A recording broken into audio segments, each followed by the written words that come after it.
May, can we have one more? Brady, when you're done with it, just hold on to that.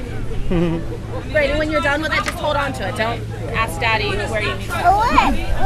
Just hold on to the green part. Once you're done, just hold on to it. Mommy will throw it away in a little bit. And we'll find a trash can later, all right? All right. So, you grew up here, didn't you? I was born here. I was born over on, lived right off of Route 50 and then lived across from the park and then moved out closer to St. Michael. So I've been here my whole life and then went away to college. Thought I was going to end up over there, but of course Easton always brings you back. So here I am raising these two little guys, and they're fortunate enough to live in this great town and Totally. with cool events like this. Do you have some nice memories of the bay, like growing up near the water? Did you sail or fish or anything?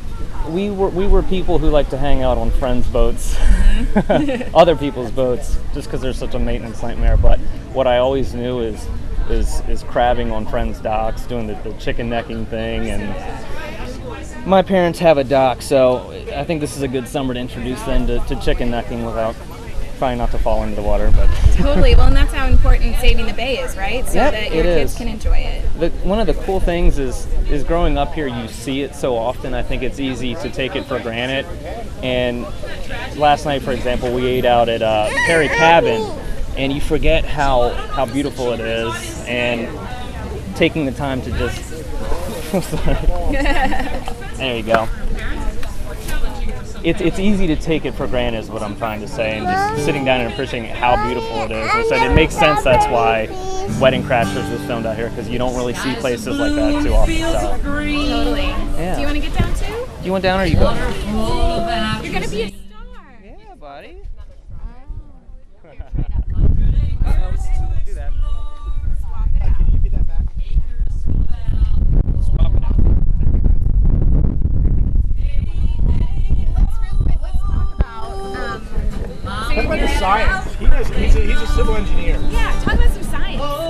You don't want to hear about science. Yeah, we do. That's the boring stuff. The science, like how the science and farmers have to kind of like stay together to make a better future for the bay. Yeah, and there's.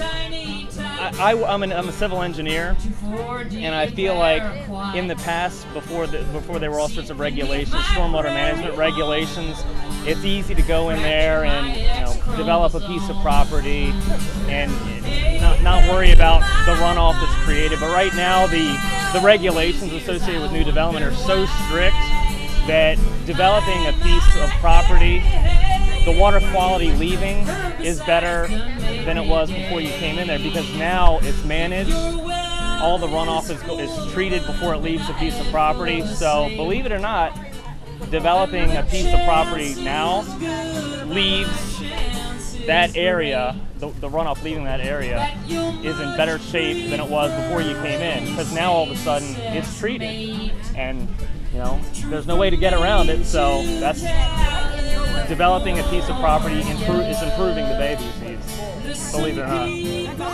One more clarification. Sure. Have you, when you talk about improvements in the bay, Yeah. is that the main one that any other improvements that you've seen, like us taking care of the bay? It's hard to tell long term, because a lot of these regulations are just going into effect, and a lot of the quality will show improvement over time. So a lot of like the critical area restrictions, they're all pretty new. So you'll be able to tell in time how effective they are. But of course, everybody's in it to improve the bay and make sure that these little guys have a nice healthy bay full of crabs and oysters. Totally. Yep.